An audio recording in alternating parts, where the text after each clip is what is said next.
Hey, welcome back. I'm so glad that you were able to come back to my page. If you haven't already, go ahead and like and subscribe. Push that like button, push that subscribe button. You're going to want to keep coming back and getting all this good material that I'm going to be sharing. Today, we're going to talk about coping skills.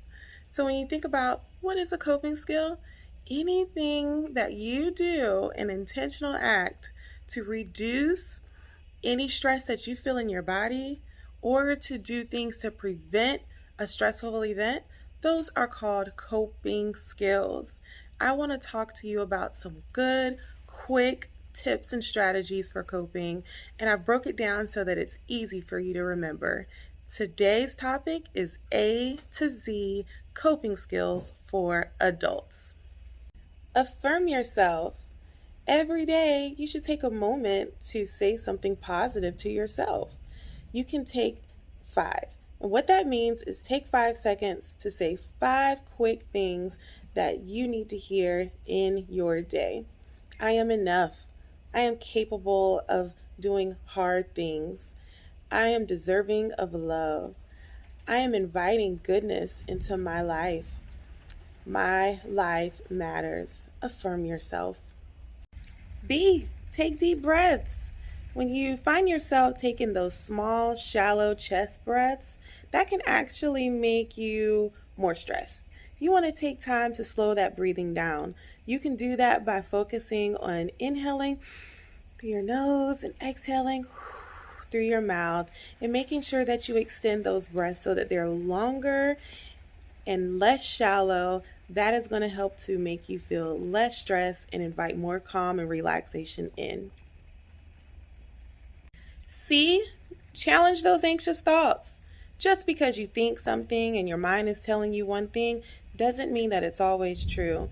When we feel stress, that's also an opportunity for our mind to play tricks on us and tell us things that are not true. So what you want to do when you're having those anxious thoughts is challenge them. Ask yourself, is this really true? Is this rational? If it's not, and chances are it's not, you can practice replacing that anxious thought with something that is true and that is more positive. D stands for delegate. Delegate your responsibilities. Spread those tasks around. Sometimes we have too much on our plate. And so one way to cope with having an overworked schedule or a heavy caseload is to delegate some responsibilities. I'm sure that if you looked at your team, if you looked who was in your household, if you looked at people that were around you, you'd be able to find some highly capable people that you can delegate some of your tasks to. The more tasks that you get off of your plate, the less stress that you feel. E, exercise. Exercise is one of those automatic mood boosters. It makes you feel good about yourself. It releases those happy hormones into your bloodstream, and you feel more energized after you've done some exercising. And so E means exercise. Take some time each day, walk, dance, clean, yoga, do any of those things that get your body moving and that blood flowing. F stands for forgive. Forgive yourself. Sometimes it's easier to forgive other people than it is to forgive ourselves. And when we don't practice self-compassion or forgiveness, we walk around feeling heavy, guilt, regret even.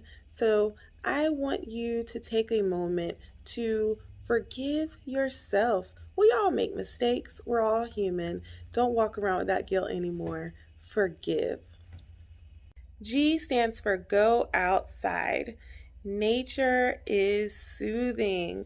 So take a moment to go outside, soak in the vitamin D, get some fresh air, maybe go for a walk or just sit outside and observe nature. That is both calming, relaxing, and a good stress reliever. H stands for help. Research shows that when we volunteer and we give back and we help other people, we are rewarded and it makes us feel good on the inside. So if you've got some time and you've got something that you can share, how about you spend some time helping another person out? I stands for invite. Invite someone over instead of isolating. Sometimes when we feel a certain kind of way, we want to be to ourselves.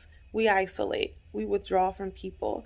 But doing the opposite is more beneficial for you. So when you have those moments when you really, really want to be to yourself, I dare you, take a beat, text somebody, invite someone over, and get that social engagement and support that you need.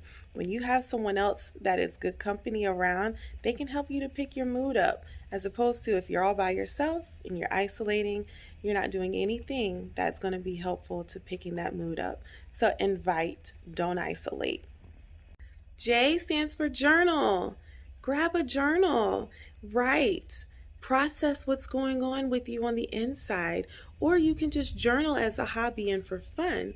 It's good to get things out of your head and onto paper. It's good for reflection, and it's overall good when, especially if you find that you're an overthinker, being able to journal and putting down your thoughts, ideas, issues, challenges.